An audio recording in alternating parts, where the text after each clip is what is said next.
In this session, we are going to discuss about calcium regulators. First of all, an introduction on calcium and its physiological role. Calcium is having different physiological actions. Most important one is muscular contraction.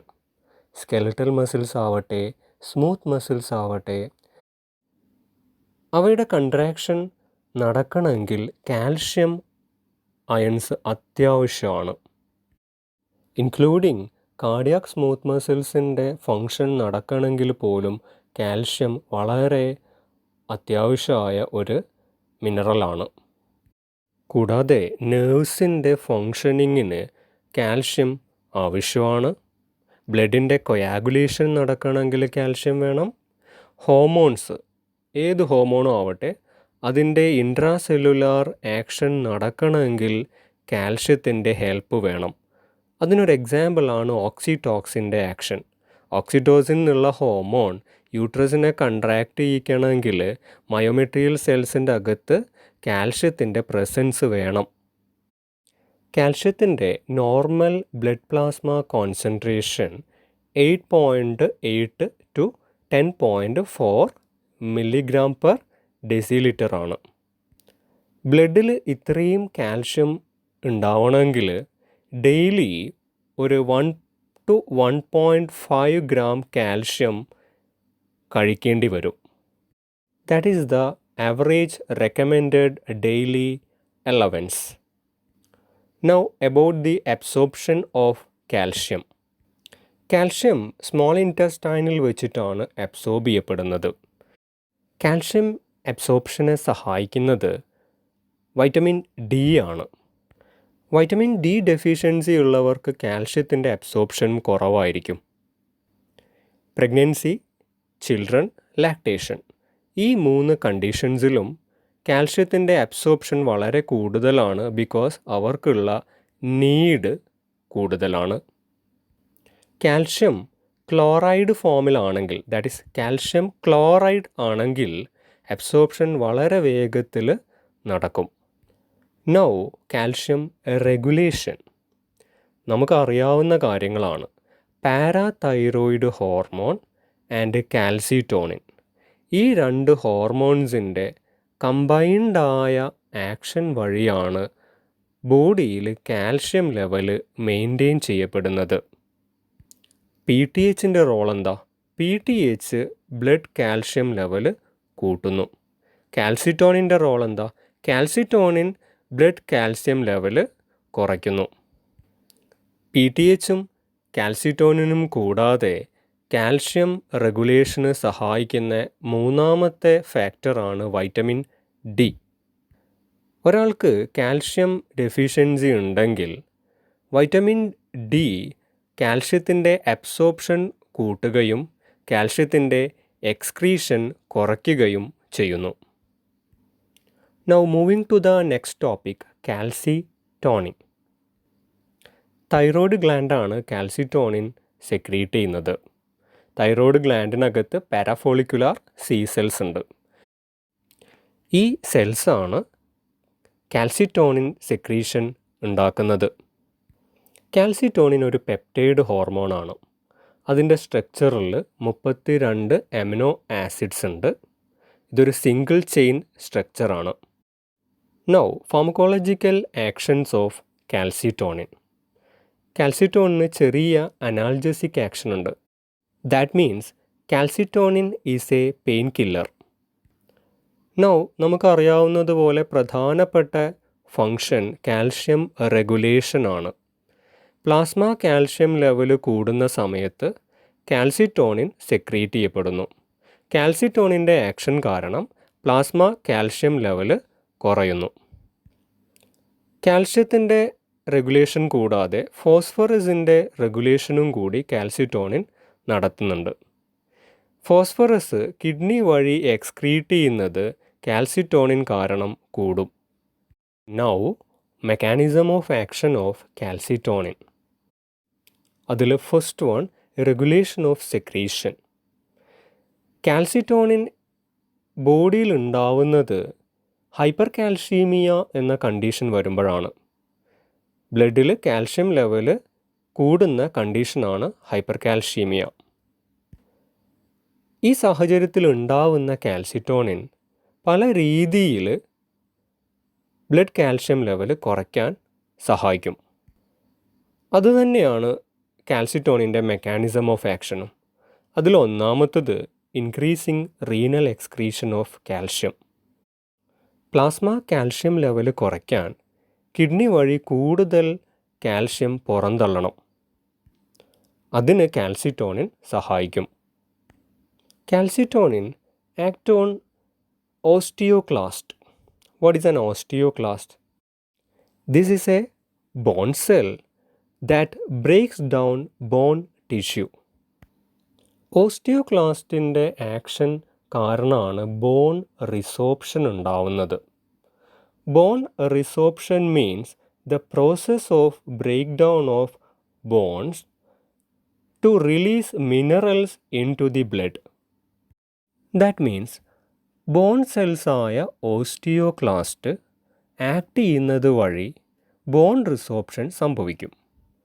അതുകൊണ്ട് ബോൺസിലുള്ള calcium ബ്ലഡിലേക്ക് release ചെയ്യപ്പെടും. ഇപ്പോൾ already blood level of calcium കൂടുതലാണ് അല്ലേ? ആ സാഹചര്യത്തിലാണ് calcitonin release ചെയ്യുന്നത്. Calcitonin ഓസ്റ്റിയോക്ലാസ്റ്റിൻ്റെ activity prevent ചെയ്യും. ഓസ്റ്റിയോക്ലാസ്റ്റിൻ്റെ activity കുറയുമ്പോൾ ബോൺ റിസോപ്ഷനും കുറയും. ദാറ്റ് ഈസ് ബോണിൽ നിന്ന് കാൽഷ്യം ബ്ലഡിലേക്ക് എത്തുന്നത് കുറയും. അങ്ങനെ വരുമ്പോൾ പ്ലാസ്മ കാൽഷ്യം ലെവൽ കുറയും. Next mechanism is by helping osteoblastic activity.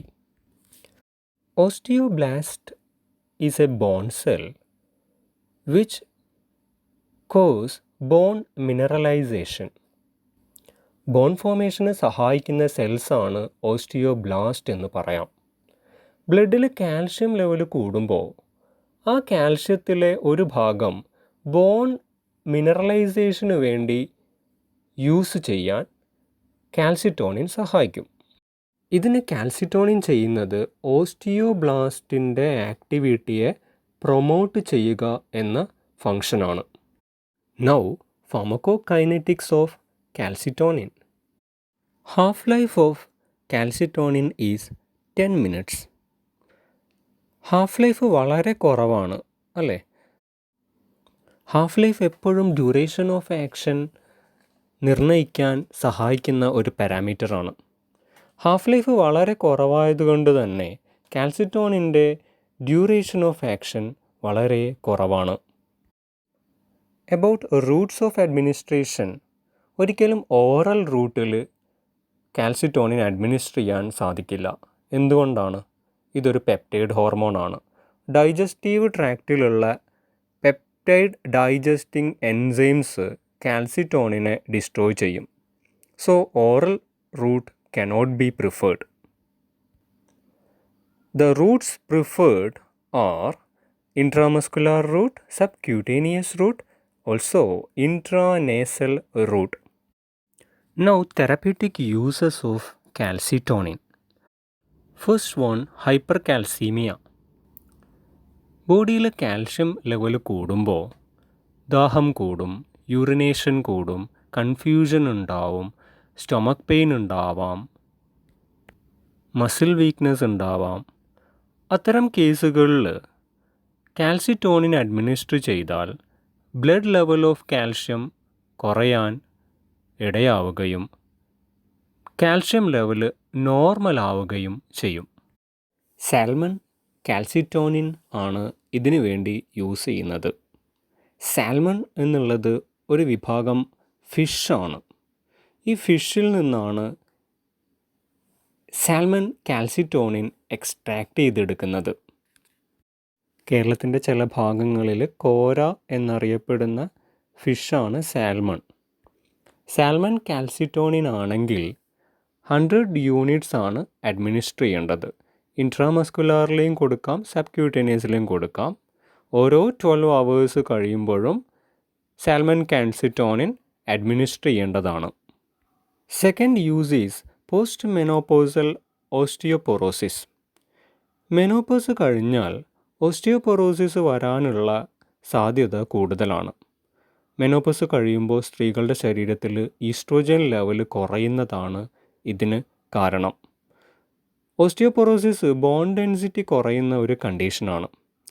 ഇത്തരം കണ്ടീഷൻസിൽ കാൽസിറ്റോണിൻ അഡ്മിനിസ്റ്റർ ചെയ്താൽ ബ്ലഡിലുള്ള കാൽഷ്യം ബോൺ മിനറലൈസേഷന് വേണ്ടി കൂടുതൽ ഉപയോഗിക്കും. അങ്ങനെ വരുമ്പോൾ ബോൺ ഡെൻസിറ്റി സാവധാനം കൂടും. നേരത്തെ പറഞ്ഞിരുന്നു കാൽസിറ്റോണിൻ ഒരു പെയിൻ കില്ലർ കൂടിയാണ്. മെനോപോസ് കഴിയുമ്പോൾ വരുന്ന ഓസ്റ്റിയോപൊറോസിസ് ഉള്ളവർക്ക് ചെറിയ വീഴ്ചകൾ കൊണ്ട് തന്നെ ബോൺ ഫ്രാക്ചർ വരാറുണ്ട്. ഇത്തരം ഫ്രാക്ചേഴ്സിൽ കാൽസിറ്റോണിൻ അഡ്മിനിസ്റ്റർ ചെയ്താൽ പെയിൻ കുറയാറുണ്ട്. സോ ഓസ്റ്റിയോപൊറോസിസിൽ കാൽസിറ്റോണിൻ അഡ്മിനിസ്റ്റർ ചെയ്താൽ രണ്ടുണ്ട് കാര്യം. ഒന്ന്, ബോൺ ഡെൻസിറ്റി കൂടും. രണ്ട്, പെയിൻ കുറയും. Next use is in Paget disease. This is a condition affecting bone. This disease interferes the bone recycling process.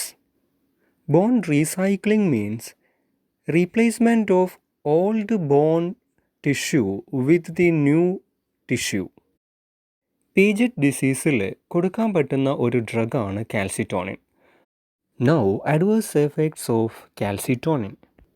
നേരത്തെ പറഞ്ഞു ഇൻട്രാനേസലി അഡ്മിനിസ്റ്റർ ചെയ്യുന്ന ഒരു ഡ്രഗാണ് കാൽസിറ്റോണിൻ. ഇൻട്രാനേസലി അഡ്മിനിസ്റ്റർ ചെയ്യുമ്പോൾ ഉണ്ടാവുന്ന ഒരു അഡ്വേഴ്സ് എഫക്റ്റ് ആണ് റൈനൈറ്റിസ്.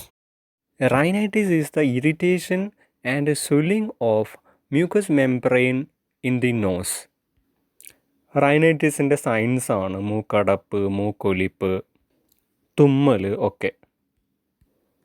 കാൽസിറ്റോണിൻ്റെ അടുത്തൊരു അഡ്വേഴ്സ് എഫക്റ്റ് ആണ് ടാക്കിഫൈലാക്സിസ്. ഇത് ഇമ്പോർട്ടൻ്റ് മാർക്ക് ചെയ്യണം. Tachyphylaxis is defined as the rapidly diminishing response to successive doses of a drug. That is, ഒരു ഡ്രഗിൻ്റെ അഡ്മിനിസ്ട്രേഷൻ കൂടെ ചെയ്യുമ്പോൾ അതിൻ്റെ ആക്ഷൻ കുറയുന്ന ഒരു സിറ്റുവേഷനാണ് ടാക്കിഫൈലാക്സിസ്. ഒരു പേഷ്യൻറ്റിന് കാൽസിറ്റോണിൻ അഡ്മിനിസ്റ്റർ ചെയ്തു. ചിലപ്പോൾ രണ്ടാമത്തെ ഡോസ് അഡ്മിനിസ്റ്റർ ചെയ്യുമ്പോഴത്തേക്ക് അതിൻ്റെ എഫക്റ്റീവ്നെസ് കുറഞ്ഞിട്ടുണ്ടാവും. ആദ്യം കൊടുത്തപ്പോൾ ഉണ്ടായ ഒരു എഫക്റ്റീവ്നെസ് രണ്ടാമതും അല്ലെങ്കിൽ മൂന്നാമതും കൊടുക്കുമ്പോൾ ഉണ്ടാവണം എന്നില്ല. ദാറ്റ് ഈസ്, ഒരു ഡ്രഗിൻ്റെ സക്സസീവായിട്ടുള്ള അഡ്മിനിസ്ട്രേഷൻ കാരണം അതിൻ്റെ തെറാപ്യൂട്ടിക് എഫക്റ്റ് ഡിമിനിഷ് ചെയ്യുന്ന ഒരു ഫിനോമിനൻ ആണ് ടാക്കിഫൈലാക്സിസ്. ഇത് എല്ലാ ഡ്രഗ്സിനും ഉള്ള ഒരു പ്രശ്നമല്ല. ചില ഡ്രഗ്സൊക്കെ ടാക്കിഫൈലാക്സിസ് ഡെവലപ്പ് ചെയ്യാൻ ചാൻസ് ഉള്ള ഡ്രഗ്സാണ്. അതിനൊരു എക്സാമ്പിളാണ് കാൽസിറ്റോണിൻ. ഇതൊരു ഇമ്പോർട്ടൻറ്റ് ഡെഫിനിഷൻ ആണ്, ഓർക്കണം, മാർക്ക് ചെയ്ത് വെക്കണം. Next adverse effect is resistance to calcitonin. Long term ആയി കാൽസിറ്റോണിൻ എടുക്കുമ്പോൾ കാൽസിറ്റോണിനോട് ബോഡി പ്രതികരിക്കാത്ത ഒരു കണ്ടീഷനിലേക്ക് എത്തിച്ചേരും. അതിനെയാണ് റെസിസ്റ്റൻസ് എന്ന് പറയുന്നത്. ഇത് ടാക്കിഫൈലാക്സിസിൻ്റെ ലേറ്റർ സ്റ്റേജ് എന്ന് വേണമെങ്കിൽ പറയാം. കാൽസിറ്റോണിൻ്റെ അടുത്ത ഒരു പ്രധാനപ്പെട്ട അഡ്വേഴ്സ് എഫക്റ്റ് മാലിഗ്നൻസിയാണ്. കാൽസിറ്റോണിൻ കൂടുതൽ കാലം എടുക്കുമ്പോൾ ക്യാൻസർ ഡെവലപ്പ് ചെയ്യാനുള്ള റിസ്ക് കൂടുതലാണ്. അതുകൊണ്ട് തന്നെ ഇതൊരു റിസർവ് ഡ്രഗായിട്ടാണ് ഉപയോഗിക്കുന്നത്. റിസർവ് ഡ്രഗ് മീൻസ് മറ്റ് ഡ്രഗുകളൊന്നും അഡ്മിനിസ്റ്റർ ചെയ്യാൻ പറ്റാത്ത സാഹചര്യമാണെങ്കിൽ മാത്രമേ കാൽസിറ്റോണിൻ പ്രിഫർ ചെയ്യാൻ പാടുള്ളൂ. ഓസ്റ്റിയോപൊറോസിസിന് മറ്റ് പല ഡ്രഗ്സും അവൈലബിൾ ആണ്. ഫസ്റ്റ് ചോയ്സ് അങ്ങനെയുള്ള ഡ്രഗ്സ് ആയിരിക്കണം. ആ ചോയ്സ് പറ്റില്ല എങ്കിൽ മാത്രമേ കാൽസിറ്റോണിൻ എടുക്കാവുള്ളൂ. കാൽഷ്യം റെഗുലേറ്റേഴ്സിൽ അടുത്ത ടോപ്പിക്കാണ് parathyroid hormone, in short PTH. physiological functions or mechanism of action of PTH. കാൽഷ്യത്തിൻ്റെ സെറം ലെവൽ കുറയുമ്പോഴാണ് പാരാതൈറോയിഡ് ഹോർമോൺ സെക്രീറ്റ് ചെയ്യപ്പെടുന്നത്. പാരാതൈറോയിഡ് ഗ്ലാൻഡാണ് ഈ സെക്രീഷൻ ഉണ്ടാക്കുന്നത്. ഉണ്ടാവുന്ന PTHന് 3 ഫങ്ഷൻസ് ആണുള്ളത്. ഒന്ന്, ഓസ്റ്റിയോക്ലാസ്റ്റിക് ആക്ടിവിറ്റി കൂട്ടുക. ബോൺ റിസോപ്ഷൻ ഉണ്ടാക്കുന്ന സെൽസാണ് ഓസ്റ്റിയോക്ലാസ്റ്റ്. ബോണിലുള്ള കാൽഷ്യം അവിടെ നിന്ന് ഡിസോൾവ് ചെയ്ത് ബ്ലഡിലേക്ക് എത്തുന്ന കണ്ടീഷൻ ആണ് ബോൺ റിസോപ്ഷൻ. ബോണിൽ നിന്ന് കൂടുതൽ കാൽഷ്യം ബ്ലഡിലേക്ക് എത്തുമ്പോൾ ബ്ലഡ് കാൽഷ്യം ലെവൽ കൂടും. രണ്ടാമത്തത്, കാൽഷ്യത്തിൻ്റെ റീനൽ ട്യൂബുലാർ റീഅബ്സോർപ്ഷൻ കൂട്ടും. കിഡ്നി വഴി കാൽഷ്യം എക്സ്ക്രീറ്റ് ചെയ്യുമ്പോൾ അതിലൊരു ഭാഗം ബ്ലഡിലേക്ക് തിരിച്ച് വലിച്ചെടുക്കപ്പെടുന്ന ഒരു കണ്ടീഷനാണ് renal tubular reabsorption. Calcium urine വഴി എക്സ്ക്രീറ്റ് ചെയ്യുന്നത് ഇതുവഴി കുറയ്ക്കാൻ പറ്റും. അങ്ങനെ വരുമ്പോൾ കൂടുതൽ കാൽഷ്യം ബ്ലഡിൽ തന്നെ ഉണ്ടാവും. മൂന്നാമത്തെ ഫങ്ഷൻ, GITയിൽ നിന്നുള്ള കാൽഷ്യം അബ്സോർപ്ഷൻ PTH കാരണം കൂടും. ഈ 3 ഫങ്ഷൻസ് കാരണം കാൽഷ്യത്തിൻ്റെ സെറം ലെവൽ കൂടും. ഓർക്കുക, കാൽഷ്യത്തിൻ്റെ സെറം ലെവൽ കുറയുമ്പോഴാണ് PTH ഉണ്ടാവുന്നത്. PTHൻ്റെ സെക്രീഷനോട് കൂടി കാൽഷ്യത്തിൻ്റെ സെറം ലെവൽ കൂടും. കാൽഷ്യത്തിൻ്റെ സെറം ലെവൽ കൂടിക്കഴിയുമ്പോൾ PTH സെക്രീഷൻ കുറയും.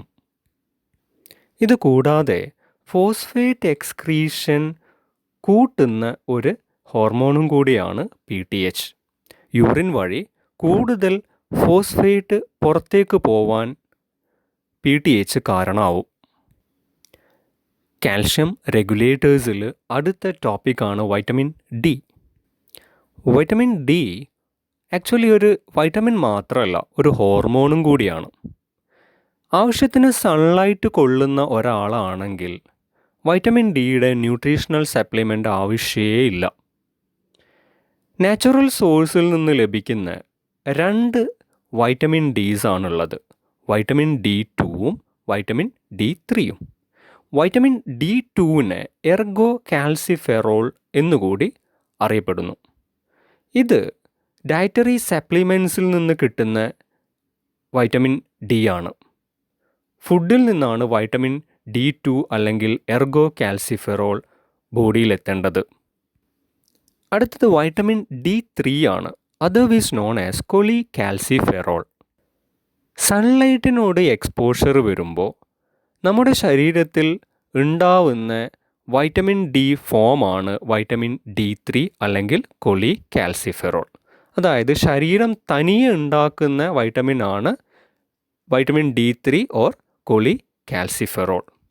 ഇത് കൂടാതെ ചില പ്രത്യേക ഫുഡ് സോഴ്സുകളിൽ വൈറ്റമിൻ D3 ഉണ്ട്, എസ്പെഷ്യലി ഫിഷ്. ഇവേ vitamin D2 and vitamin D3 രണ്ടും ബോഡിക്കകത്ത് വെച്ച് ചില കെമിക്കൽ കൺവേർഷന് വിധേയമാവും. അതിൽ കിഡ്നിയിൽ വെച്ച് ഈ 2 ഫോമും ബയോളജിക്കലി ആക്റ്റീവായ മറ്റൊരു ഫോമായിട്ട് മാറുന്നുണ്ട്. ആ ഫോമിനെയാണ് കാൽസിട്രയോൾ എന്ന് പറയുന്നത്. കാൽസിട്രയോൾ ആണ് വൈറ്റമിൻ ഡിയുടെ ബയോളജിക്കലി ആക്റ്റീവ് ഫോം. ആക്ച്വലി കാൽസിട്രയോൾ ഒരു വൈറ്റമിൻ മാത്രമല്ല, ഒരു ഹോർമോണും കൂടിയാണ്. സ്റ്റിറോയിഡ് വിഭാഗത്തിൽ വരുന്ന ഒരു ഹോർമോണും കൂടിയാണ് കാൽസിട്രയോൾ. അതുകൊണ്ടാണ് നേരത്തെ പറഞ്ഞത് വൈറ്റമിൻ D എന്നുള്ളത് ഒരു വൈറ്റമിൻ എന്നതിലുപരി ഒരു ഹോർമോണും കൂടിയാണ്. ഈ ബയോളജിക്കലി ആക്റ്റീവ് ഫോം ബോഡിക്കകത്താണ് ഉണ്ടാവുന്നത്. ഇത് കൂടാതെ നമുക്ക് ലബോറട്ടറിയിൽ കാൽസിട്രയോൾ സിന്തസൈസ് ചെയ്തെടുക്കാൻ പറ്റും. ആ കാൽസിട്രയോൾ ഡയറക്റ്റായി ആസ് എ ഡ്രഗ് ബോഡിയിലേക്ക് അഡ്മിനിസ്റ്റർ ചെയ്യാനും സാധിക്കും. കാൽസിട്രയോൾ കൂടാതെ എർഗോ കാൽസിഫെറോൾ, കൊളികാൽസിഫെറോൾ ഒക്കെ ആസ് എ ഡ്രഗ് നമുക്ക് അഡ്മിനിസ്റ്റർ ചെയ്യാൻ സാധിക്കും. ഇതും കൂടാതെ വൈറ്റമിൻ ഡിയുടെ മറ്റ് ചില സിന്തറ്റിക് ഫോംസ് കൂടി അവൈലബിൾ ആണ്. അതും ആസ് എ ഡ്രഗ് അഡ്മിനിസ്റ്റർ ചെയ്യാൻ സാധിക്കും.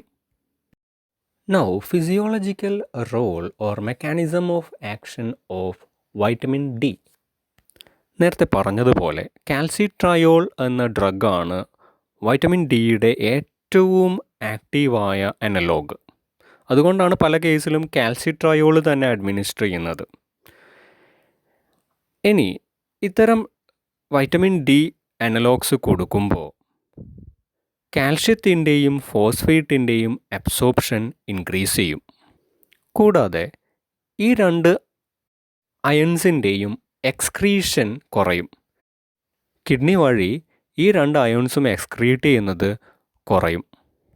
വൈറ്റമിൻ ഡിയുടെ അടുത്ത ഒരു റോള് ചില ക്യാൻസർ സെൽസിൻ്റെ പ്രൊലിഫറേഷൻ കുറയ്ക്കുക എന്നതാണ്. അതുകൊണ്ട് തന്നെ ക്യാൻസർ സെൽസ് പുതുതായി ഡെവലപ്പ് ചെയ്യുന്നതിൻ്റെ റിസ്ക് വൈറ്റമിൻ ഡി കഴിക്കുമ്പോൾ കുറയും. കൂടാതെ ഓൾറെഡി ഉള്ള ഒരു ക്യാൻസർ പ്രോഗ്രസ് ചെയ്യുന്നതും വൈറ്റമിൻ ഡി കാരണം കുറയും. Now pharmacokinetics of vitamin D. Orally administer ചെയ്താൽ അബ്സോർപ്ഷൻ നടക്കും. അതല്ലെങ്കിൽ പാരൻറ്ററിലിയും അഡ്മിനിസ്റ്റർ ചെയ്യാം. ജനറലി നമ്മൾ ഓറലിയാണ് പ്രിഫർ ചെയ്യുക. ബൈൽ എന്ന എൻഡോജീനസ് സബ്സ്റ്റൻസ് വൈറ്റമിൻ ഡിയുടെ അബ്സോർപ്ഷന് അത്യാവശ്യമാണ്. ADEK വിഭാഗത്തിൽ വരുന്ന എല്ലാ ഫാറ്റ് സോലുബിൾ വൈറ്റമിൻസിൻ്റെയും അബ്സോർപ്ഷന് ബൈൽ അത്യാവശ്യമാണ്. അതുകൊണ്ട് തന്നെ ഹെപ്പാറ്റിക് ഇമ്പയർമെൻ്റ് ഉള്ള ആൾക്കാർക്ക് വൈറ്റമിൻ ഡിയുടെ അബ്സോർപ്ഷൻ കുറവായിരിക്കും. ഇത് ബൈലിൻ്റെ അളവിലുണ്ടാവുന്ന വ്യത്യാസം കാരണമാണ്. കൂടാതെ പാൻക്രിയാറ്റിക് ഡിസ്ഫങ്ഷൻ ഉള്ള ആൾക്കാർക്കും വൈറ്റമിൻ ഡിയുടെ അബ്സോർപ്ഷൻ കുറവാണെന്ന് കണ്ടിട്ടുണ്ട്. Now, what are the therapeutic uses of vitamin D? First one, osteomalacia. This is the softening of bones, typically through the deficiency of vitamin D or calcium. Calcium or vitamin D deficiency കാരണം ബോൺസിൻ്റെ strength കുറയുന്ന കണ്ടീഷനാണ് osteomalacia. Now, in rickets. Rickets is the softening of bones in children due to inadequate vitamin D. അങ്ങനെ vitamin D deficiency ഉള്ള കുട്ടികൾക്ക് vitamin D administer ചെയ്യേണ്ടി വരും. Next use is hypoparathyroidism. This is a condition of low level of parathyroid hormone. PTHൻ്റെ level കുറയുമ്പോൾ ബ്ലഡിലെ calcium ലെവലും എപ്പോഴും കുറവായിരിക്കും.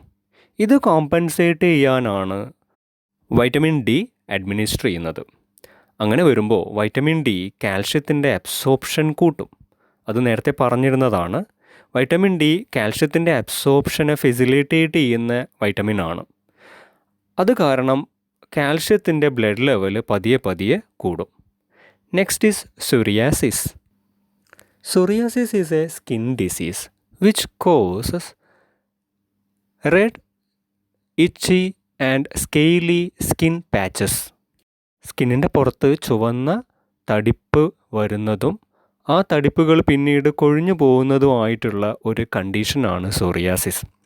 സോറിയാസിസ് ഉള്ള ആൾക്കാർക്ക് പൊതുവെ വൈറ്റമിൻ ഡി ഡെഫിഷ്യൻസി കാണപ്പെടാറുണ്ട്. അതുകൊണ്ട് തന്നെ അത്തരക്കാർക്ക് വൈറ്റമിൻ ഡി സപ്ലിമെൻറ്റ് കൊടുക്കാറുണ്ട്.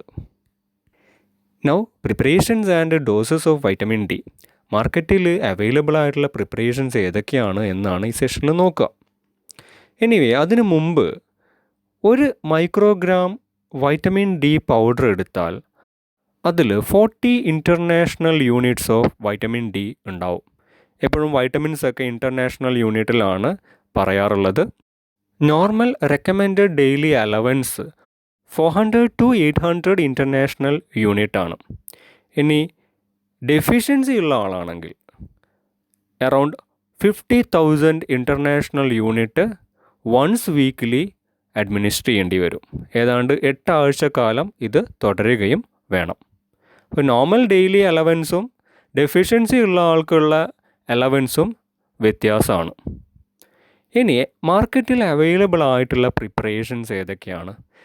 നേരത്തെ പറഞ്ഞു വൈറ്റമിൻ ഡി പല ഫോമിലും അവൈലബിൾ ആണ്. നാച്ചുറലി ഒക്കറിങ് ആവട്ടെ, സിന്തറ്റിക് വേർഷൻസ് ആവട്ടെ. അതിൽ ചിലതാണ് ഇവിടെ പറഞ്ഞിരിക്കുന്നത്. കാൽസിഫെറോൾ, അത് ഓയിലി ഇൻട്രാമസ്കുലാർ ഇഞ്ചക്ഷൻ അവൈലബിൾ ആണ്. കാൽസിട്രയോൾ, അത് ഓറൽ റൂട്ടിലും ഇഞ്ചക്ഷനായും കൊടുക്കാൻ പറ്റുന്ന ഒരു പ്രിപ്പറേഷനാണ്. കാൽസിപോട്രയോൾ ആൻഡ് ആൽഫ കാൽസിഡയോൾ തുടങ്ങിയ പ്രിപ്പറേഷൻസും അവൈലബിൾ ആണ്. ഈ പ്രിപ്പറേഷൻസിലൊക്കെ ബേസിക്കലി ഉള്ളത് വൈറ്റമിൻ ഡി ആണ്. വൈറ്റമിൻ ഡിയുടെ ഡിഫറെൻറ്റ് അനലോഗ്സ് ആണ് ഈ പറഞ്ഞതൊക്കെ. ഓരോന്നിനും അതിൻ്റേതായിട്ടുള്ള റൂട്ട്സും പ്രത്യേകതകളും ഉണ്ട്. Now, what are the routes of administration of vitamin D? Generally oral റൂട്ടാണ് പ്രിഫർ ചെയ്യുന്നത്. പക്ഷേ ചില കേസസിൽ ഓറൽ റൂട്ട് ഇൻഎഫക്റ്റീവ് ആയിരിക്കും. For example, Mal absorption syndrome ഉള്ള ഒരു പേഷ്യൻ്റ്, അത്തരക്കാർക്ക് വൈറ്റമിൻ ഡി അബ്സോർപ്ഷൻ കുറവായിരിക്കും. അതിനൊരു എക്സാമ്പിളാണ് ഹെപ്പാറ്റിക് ഡിസ്ഫങ്ഷൻ ഉള്ള ആൾ. അങ്ങനെയുള്ള കേസസിൽ ഓറലി കൊടുത്തിട്ടും വലിയ കാര്യമില്ല, അബ്സോർപ്ഷൻ നടക്കില്ല. അവിടെ പാരൻട്രൽ റൂട്ടാണ് നല്ലത്. എസ്പെഷ്യലി ഇൻട്രാമസ്കുലാർ ഇഞ്ചക്ഷനാണ് കൊടുക്കുന്നത്. That's all about calcium regulators.